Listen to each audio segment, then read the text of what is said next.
Hello class, today we're going to talk about angles within parallel lines. This is our curriculum review part 13. So I've got a joke for you. Why are obtuse angles so depressed? Because they're never right. Yeah, I thought we'd start off with something funny this week. So today we're going to learn to identify parallel and perpendicular lines and angles that are formed by a transversal. Now this is just review, so just kind of remember that. So all we're doing this week still is review. I'm hoping that within the next few days I'll be able to talk about how we're going to do grading and all that kind of good stuff, because that is coming up. Okay. So we've got a few vocabulary words that we're going to be looking at today. Parallel lines, perpendicular lines, transversal, and supplementary angles. And those are all very necessary for things that we need to do today. So let's take a look at the first two. Parallel lines are lines in a plane that never meet. Like I said, a perfectly straight, infinite railroad tracks. Okay, so parallel lines are two lines that must lie in the same plane, and that's the important part of that definition. They must lie in the same plane. Okay, so that's a big thing. Perpendicular lines then are the same kind of thing, except for the fact that those lines will intersect, and they intersect to make 90-degree angles. So those are the two type of lines that we know. And if you remember in class, there was a third type of lines that we did talk about. Okay, so I'll see if you can remember that. Okay, so now the other definition that we talked about there that we looked at was the transversal. We know a transversal is nothing but a line that's going to cut across two parallel lines. It says a transversal is a line that intersects two or more lines that lie in the same plane. So a transversal doesn't have to just intersect parallel lines, but when it does intersect parallel lines, okay, the angles have special properties, and that's what we want to look at today. Now we also need to look at supplementary. So this is some information I pulled off of mathisfun.com.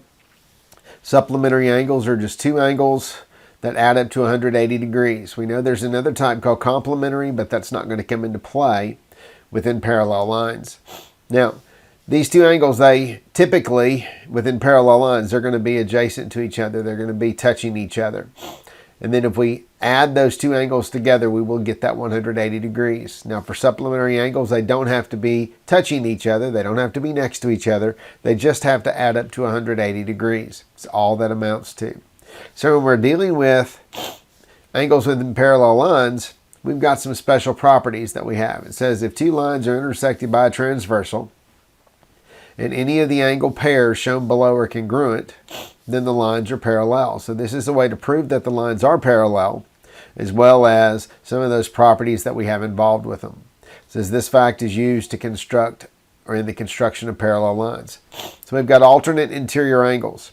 So alternate means that they're going to be on either side of this transversal, because here are two lines that are parallel. It's cut by this transversal.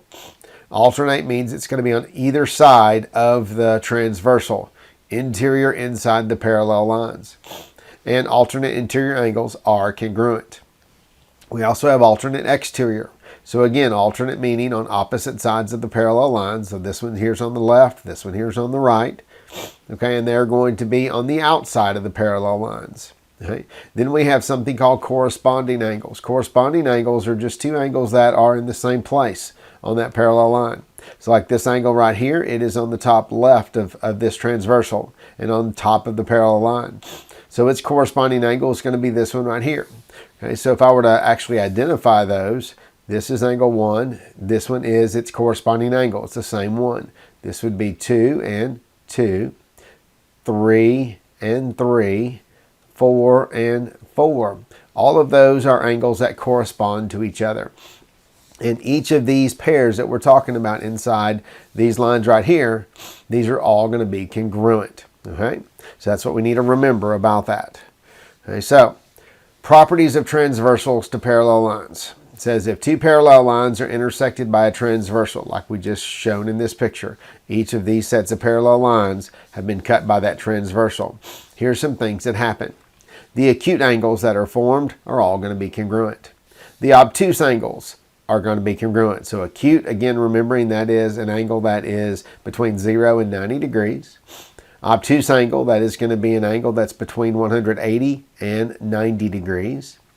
Okay, and then any acute angle is supplementary to any of the obtuse angles. So if I were to take any of the small angles and add the big angle to it, they are supplementary, which means that they're going to equal 180 degrees, like we just talked about in the definition. So if the transversal is perpendicular to the parallel lines, in other words, I've got two lines here, and this transversal is perpendicular to that, then all the angles that are formed are going to be 90-degree angles, so they will all be right angles. Okay?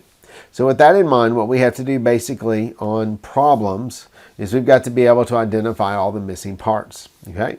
So here's kind of an example that we have. It says in the figure, line L and line M, okay, are going to be parallel lines, okay, and they are going to be cut by this transversal right here. Okay, and our job is if this angle right here is 124, can we find all the rest of them? Well, we know 124 is an obtuse angle, so that means that all of the obtuse angles in this particular figure are going to be the same. So the first one that we have is going to be angle 3, and it is going to be 124 degrees.